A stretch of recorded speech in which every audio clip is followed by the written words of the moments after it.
వివరిస్తూ Madakasira MLA MS రాజు గారిని మాట్లాడవలసిందిగా కోరుతున్నాను. తెలుగుదేశం పార్టీ జాతీయ అధ్యక్షులు గౌరవ ముఖ్యమంత్రి గారు చంద్రబాబు నాయుడు గారికి, పసుపు దళానికి నూతన అధిపతి శ్రీ నారా లోకేష్ గారికి, రాష్ట్ర అధ్యక్షులు పల్లా శ్రీనివాస్ గారికి, వేదిక ముందు ఉన్నటువంటి వేదిక పైన ఉన్నటువంటి నాయకులకు, ఈరోజు క్లస్టర్ స్థాయిలో ఈ కార్యక్రమాన్ని మహానాడు పండుగ వాతావరణాన్ని వీక్షిస్తున్నటువంటి తెలుగుదేశం పార్టీ శ్రేణులందరికీ నమస్కారాలు తెలియజేస్తూ, అన్న నందమూరి తారక రామారావు గారు తెలుగుదేశం పార్టీ స్థాపించినటువంటి రోజుల్లో తెలుగు రాష్ట్రాల్లో వివక్షత, అణిచివేత, దళితులు రాజ్యాధికారానికి దూరంగా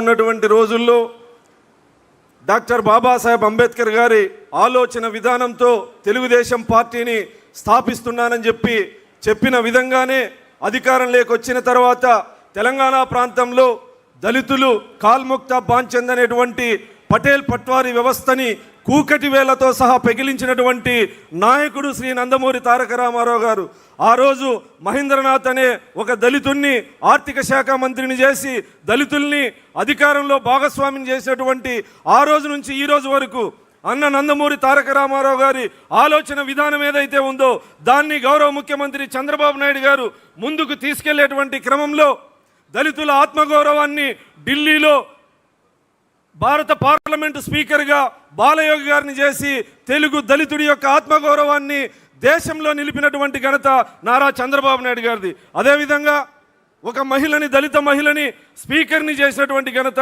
చంద్రబాబు నాయుడు గారిది.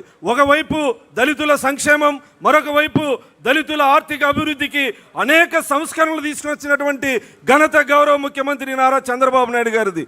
గ్రామీణ ప్రాంతాల్లో ఉన్నటువంటి వివక్షత, అణిచివేతని రూపుమాపాలనే లక్ష్యంతో జస్టిస్ పున్నయ్య కమిషన్ వేసి ఆ కమిషన్ రిపోర్టు ప్రకారం ఆయన సిఫారసులన్నిటినీ అమలు చేసి దాదాపు 40 జీవోలనిచ్చి అమలు చేసేటువంటి 2 క్లాసుల పద్ధతి కానీ, గ్రామీణ ప్రాంతాల్లో ఉన్నటువంటి వివక్షతను కానీ రూపుమాపినటువంటి ఘనత నారా చంద్రబాబు నాయుడు గారిది.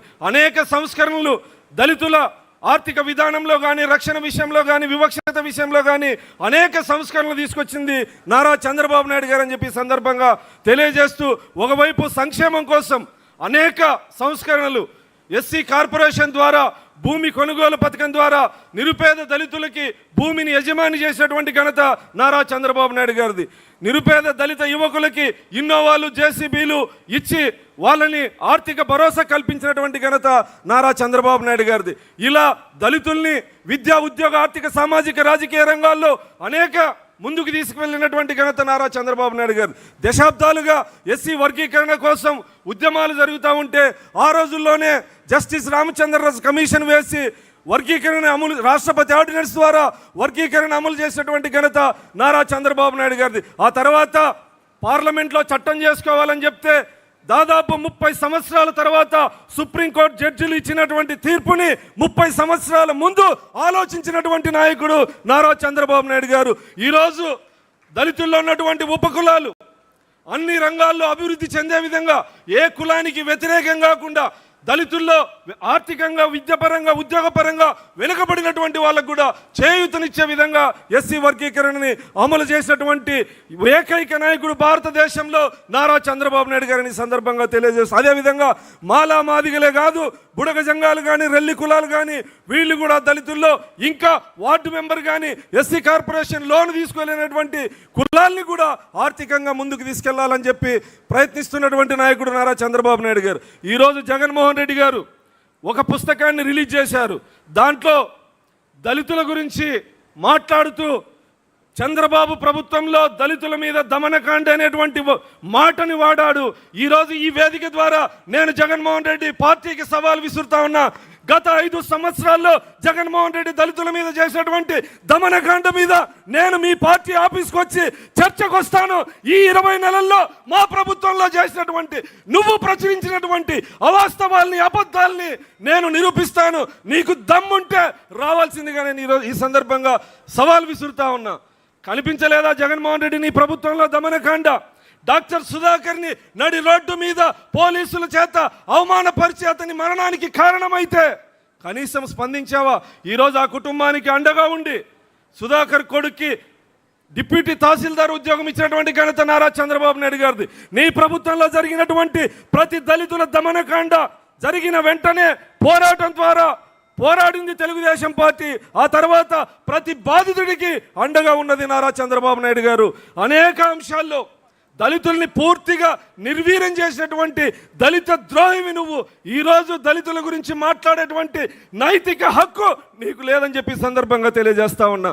ఈరోజు కొంతమంది కుహునా మేధావులు, రిటైర్డ్ ఐఏఎస్లు, ఐపీఎస్లు జగన్ ప్రభుత్వంలో బానిసత్వం చేసి డోర్ డెలివరీలు చేసిన నోరు మీద పడినటువంటి ఆ రోజు పిరికి సన్నాసులు ఈరోజు గౌరవ ముఖ్యమంత్రి చంద్రబాబు నాయుడు గారి మంచితనం వల్ల ప్రజాస్వామ్యంలో మీరు ఈరోజు మాట్లాడుతూ ఉన్నారు.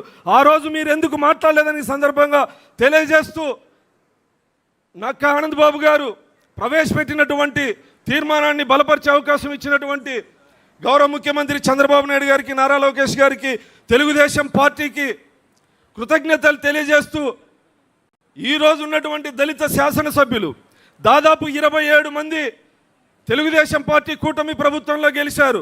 సామాన్యమైనటువంటి దళిత కుటుంబాల్లో నుంచి వచ్చి, ఆర్థికంగా లేనటువంటి కుటుంబాల్లో నుంచి వచ్చి ఈరోజు శాసనసభ్యులు అయ్యారంటే కేవలం ఇది తెలుగుదేశం పార్టీతో చంద్రబాబు నాయుడు గారితోనే సాధ్యమని సందర్భంగా తెలియజేస్తూ జై చంద్రబాబు, చంద్రబాబు నాయుడు గారి నాయకత్వం, చంద్రబాబు నాయుడు గారి నాయకత్వం, నారా లోకేష్ గారి నాయకత్వం. జై భీమ్, జై చంద్రబాబు. కార్యక్రమంలో